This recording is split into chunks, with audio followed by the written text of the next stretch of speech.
안녕하세요. 현실변호사 홍변입니다. 오랜만에 저 혼자서 인사를 드리게 되었습니다. 오늘 드릴 말씀은 제가 길지 않은 시간이지만 변호사를 해오면서 느낀 그 사기꾼의 특징에 관한 것인데요. 제가 여기서 말한 사기꾼이라는 거는 꼭 이제 형법상 사기의 구성 요건을 완벽하게 충족하는 그런 사람에게 딱 국한된 것은 아니고, 일반적으로 야, 그 정도면 사기 아니냐? 뭐 요렇게 말할 수 있는 그런 사람들, 거기까지도 약간 포함이 되어 있을 수도 있습니다. 그러니까 형법상 사기죄랑 조금 다를 수도 있기 때문에 너무 이렇게 치밀하게 막 정교하게 그렇게 봐주실 필요는 없고, 제 나름대로의 그런 거니까 그냥 가볍게 들어주시면 되겠습니다. 첫 번째 특징은, 대부분 이제 그 사기꾼들이 외형적인 거에 굉장히 신경을 많이 쓴다는 것은 아마 알고 계실 것입니다. 비싼 아이템들을 뭐 주렁주렁은 아니더라도 항상 한두 개 정도는 착용하고 계시더라고요. 저는 그쪽 세계는 거의 제가 잘 몰라가지고 저에게는 크게 와닿지 않는 부분인데, 근데 이제 제가 주목하는 그 사기꾼들의 아이템 중에 하나가 바로 도장입니다. 굉장히 화려한 경우가 많아요. 좀 나이 드신 분들 같은 경우에는 그 인감 도장 같은 거는 조금 화려하게 파시는 경우가 있긴 있을 거예요. 근데 일반적으로 내가 결제할 때 사용하는 그런 도장들, 그런 것들이 사실 화려하기가 쉬운가요? 저는 잘 모르겠거든요. 되게 크고 알이 크고, 그 다음에 이제 두껍고 길고 막 조각도 많이 들어가 있고, 그런 도장들을 쓰는 경우가 좀 많았고, 아무래도 이제 도장 찍을 때 그냥 이게 동그란 이게 타원형의 이런 막도장 같은 거를 쓰면 약간 좀 없어 보이기 때문일까요? 제가 경험한 바로는 도장이 좀 화려한 경우가 많았고, 그 다음에 두 번째가 명함입니다.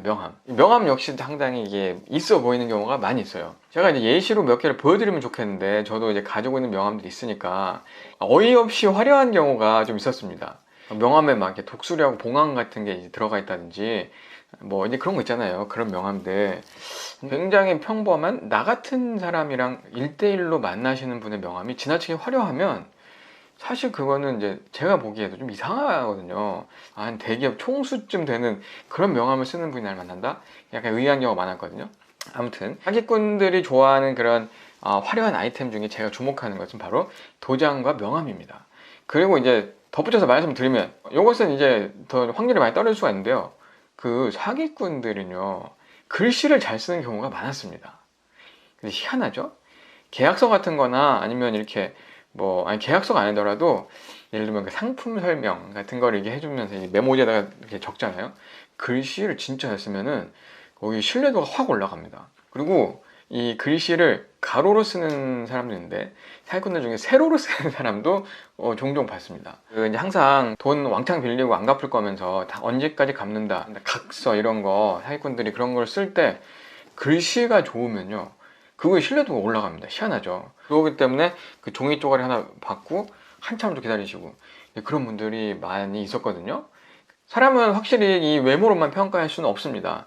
그리고 더군다나 이제 아이템 하나 두 개, 차, 반지, 시계, 넥타이, 백 이런 걸로 사람의 신뢰도를 판단할 수는 전혀 없는 것이거든요.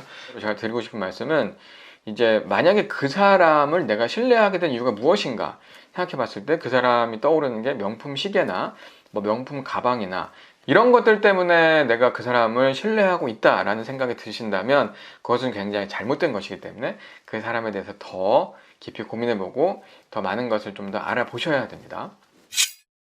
두 번째, 제가 경험한 두 번째 사기꾼의 두 번째 특징은, 하나같이 큰 돈을 굴리는 사업가라는 점이었습니다. 저는 진짜 그런 분들은 많이 보는데요. 100억, 1000억 다음이 뭐지? 1조인가? 여기서 한 가지 사기꾼들을 보면, 큰 돈이 움직이긴 움직이나 봐. 발이 달렸나 봐. 근데 움직이는데, 예를 들면 1000억이 움직이기 위해서 지금 1000만 원이 필요하다는 거야. 그럴듯하게 포장을 하면요, 실제로 신뢰가 가는 경우도 있습니다. 그런데 여러분 곰곰이 생각해 보셔야 됩니다. 지금 한 1000억, 2000억, 3000억을 굴리는 사람이, 몇백억을 굴리는 사람이 지금 나를 만난다. 이거부터가 이상한 겁니다, 여러분. 나는 굉장히 평범한 사람인데 나한테 왜? 그 생각을 먼저 하셔야 되고, 가장 말이 안 되는 것 중에 하나가 1000억, 2000억, 3000억이 움직이는데 왜 1000만 원이 필요하나 이 말이에요, 여러분.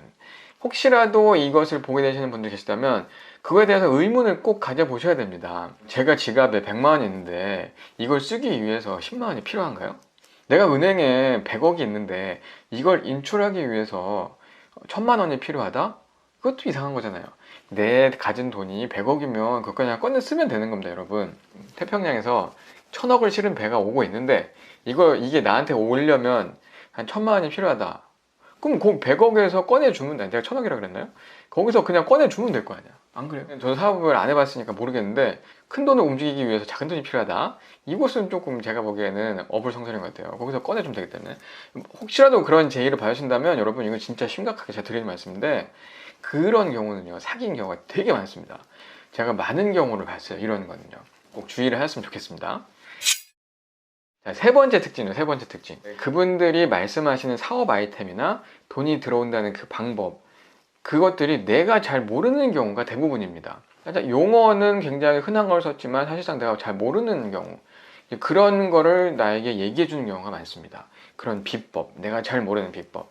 여러분 정말 꼭 명심하셔야 될 것 중에 하나가 요새는 유튜브도 그렇고 뭐 방송도 그렇고 인터넷도 그렇고 뭐 SNS도 그렇고 내가 모르는 일반 사람들이 거의 모르는 비법 이런 거라는 게 옛날하고는 비교가 안 되게 줄어들었습니다. 요새는 정말 정보화 시대이기 때문에요. 어디선가 돈을 잘 벌고 있다 그런 방법들이 있다면 공유가 됩니다. 진짜 모르는 방법이 있을 수 있어요. 정말 모르는 방법. 그것은 정말 모르는 겁니다. 50년, 60년 된 음식점의 그 양념 맛의 비법을 모르는 것과 똑같습니다. 예를 들면 코카콜라 같은 경우 그 비법은 원래가 모르는 겁니다. 그걸 나한테 말한다는 것 자체가 말이 안 되는 거고 요새 같은 시대에 내가 들어도 잘 모르겠는 그리고 정말 모르는 그런 아이템을 가지고 돈을 번다고 얘기를 한다라고 하면은 여러분 그건 의심을 해보셔야 됩니다. 그냥 말만 듣고 내가 잘 모르는데 실제로 내가 잘 모르면서도 창피할까봐 모르는데요 라고 말을 잘 못하는 분들이 되게 많아요. 모르면 내가 모른다고 얘기를 하셔야 됩니다. 이거 뭐죠? 잘 모르겠는데 이건 무엇인가요? 저건 무엇인가요? 계속 물어봐야 되는 게 정상이고 그거 사실 내가 모르는 걸 모른다고 말하는 건 부끄러운 게 아니기 때문에 그냥 그 사람들이 말하는 그런 것들에 쉽게 속지 않았으면 좋겠어요. 사기꾼들은 내가 잘 모르는 거 하지만 내가 잘 모르는데 뭔가 대단해 보이는 거 이런 것들은 여러분을 꼬시고 있습니다. 네 번째, 한마디로 요약하면 이렇습니다. 언젠가부터 호의가 계속되면 권리인 줄 안다 이런 말이 이렇게 생겼잖아요.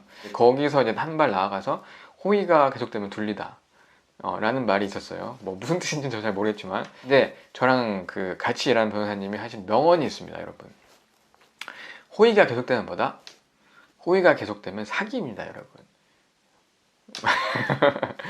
호의가 계속되면 사기를 의심해 보셔야 됩니다. 여러분 살면서 내가 다른 사람은 다 모르는데 나에게만 행운이 찾아온 적이 몇 번이나 있었나요, 여러분? 저도 제가 제 인생을 뒤돌아봤을 때 저에게 뭐 벼락 같은 돈이 떨어진다거나 벼락 같은 행운이 떨어진다거나 심지어 내가 공부를 안 했는데 시험 잘 본다거나 하는 일도 없었어요. 모든 사람들의 인생이 다 그런 것 같아요.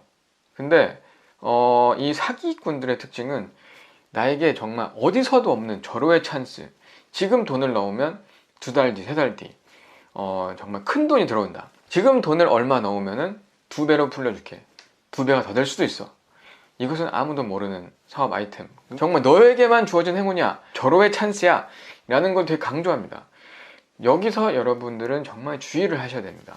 세상에 그런 건 없기 때문에, 요즘 같은 시대는 더더욱 없기 때문에 만약에 그런 제안을 받으셨다, 그런 선전이나 광고를 보신다 그러면 그런 곳에는 투자를 하지 않는 것이 좋겠다는 것이 저의 생각입니다만 그것은 여러분들 자유겠죠.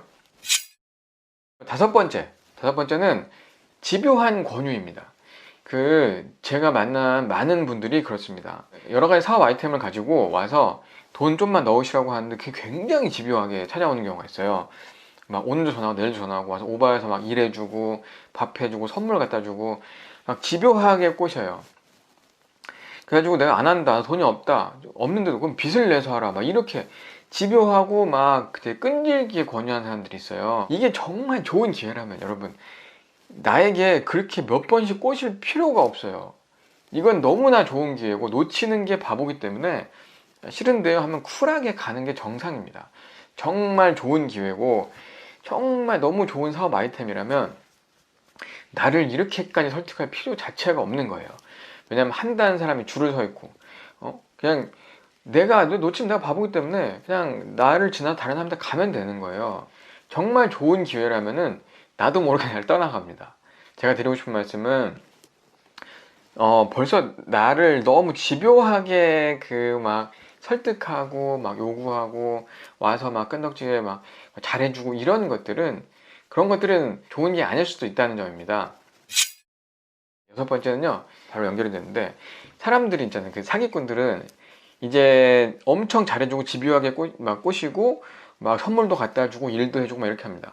근데 내가 이걸 계속해서 거절했을 때 어떤 반응을 보이는지 아십니까? 그 사람들은 갑자기 다른 전략을 구사하기 시작하는데 사람을 굉장히 미안하게 만들어요. 이거 당신 너무한 거 아닙니까? 내가 이렇게까지 잘해줬는데 이렇게까지 내가 와서 일도 해주고 선물도 사주고 그랬는데 이거 돈 안 넣어? 너무한 거 아니에요? 라고 이렇게 사람을 되게 막 미안하게 만들어요. 여러분 만약에 그게 미안하다고 생각되시면 그 선물 딱 그 값어치만 돌려주시면 됩니다. 그리고 정말 진심 호의라면은 그걸 가지고 생색을 내지도 않습니다. 내가 달라고 한 것도 아닌데요.